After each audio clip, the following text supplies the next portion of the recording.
Prepare-se agora, porque o mistério que você vai conhecer pode mudar para sempre a forma como você enxerga o impossível, e você não vai querer piscar nos próximos segundos. Imagine um vilarejo medieval silencioso, isolado entre campos, poeira e a constante sensação de que algo invisível caminhava ao lado dos homens. Estamos no século XII, na pequena e remota Upite, na Inglaterra. Ali, em um tempo em que o inexplicável era temido e o sobrenatural era parte do cotidiano, nasceu uma das lendas mais perturbadoras da história: As Crianças Verdes de Upite. Um relato tão enigmático que, ainda hoje, séculos depois, estudiosos, folcloristas e curiosos se arrepiam ao tentar compreendê-lo. Tudo começou quando trabalhadores do campo, ocupados em sua rotina monótona, ouviram um murmúrio estranho vindo próximo às trincheiras onde se prendiam lobos, menos as famosas wolf pits, que dariam nome ao local. A princípio, pensaram ser apenas o som ecoado pela mata,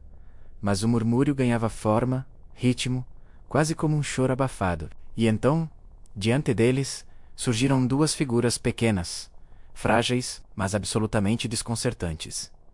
Duas crianças, com a pele verde. Não eram apenas pálidas ou doentes.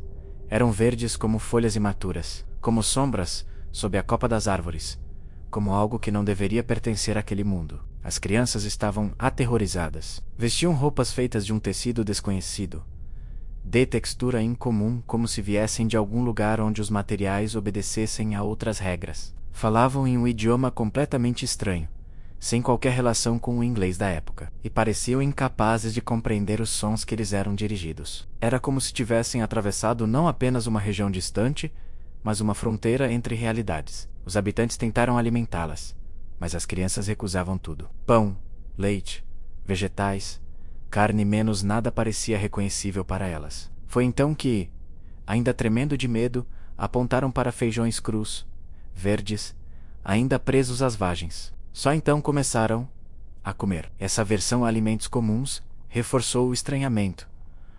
Que eram aquelas criaturas? De onde? Binam? Com o tempo, a menina, menos a única que sobreviveu, começou a perder, lentamente, a coloração verde da pele, até parecer quase humana. Aprendeu o idioma local, e quando finalmente pôde explicar sua origem, trouxe uma resposta ainda mais perturbadora. Ela dizia ter vindo de um lugar chamado Terra de São Martinho, uma terra onde o sol nunca brilhava totalmente, onde a luminosidade era sempre crepuscular, como se o dia estivesse preso entre o nascer e o pôr, um mundo de penumbra eterna, um mundo onde todos, absolutamente todos, eram verdes. A menina afirmava que ela e o irmão estavam pastoreando rebanhos quando ouviram um som parecido com sinos, um eco distante, que os atraiu. Ao seguirem esse som, encontraram uma espécie de túnel luminoso, uma passagem que eles não entendiam. Após atravessá-lo, foram envolvidos por uma luz intensa, e então se viram no campo de Upite, atordoados, famintos e completamente perdidos.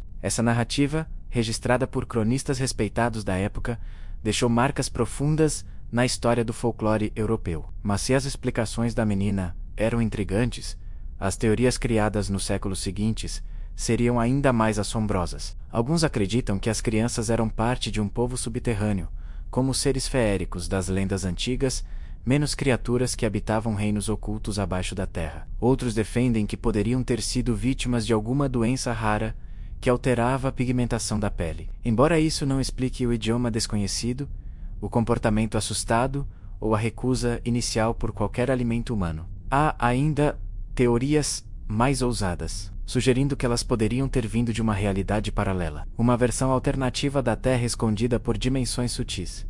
Uma ideia que ecoa até hoje em estudos e especulações sobre universos paralelos. E claro, há quem acredite que as crianças verdes seriam visitantes de outro mundo, seres extraterrestres, que teriam atravessado uma brecha espacotemporal sem entender o que estavam fazendo. O mais assustador é que nada nesse caso pode ser completamente descartado. O registro histórico existe, a lenda permanece viva, e o mistério continua tão profundo quanto no dia em que dois agricultores viram, no fundo de um fosso, duas crianças verdes olhando para eles, como se tivessem atravessado o impossível. E agora que você conhece essa história tenebrosa, decida: será que o mistério terminou? Ou será que você acabou de abrir uma porta que não poderá fechar?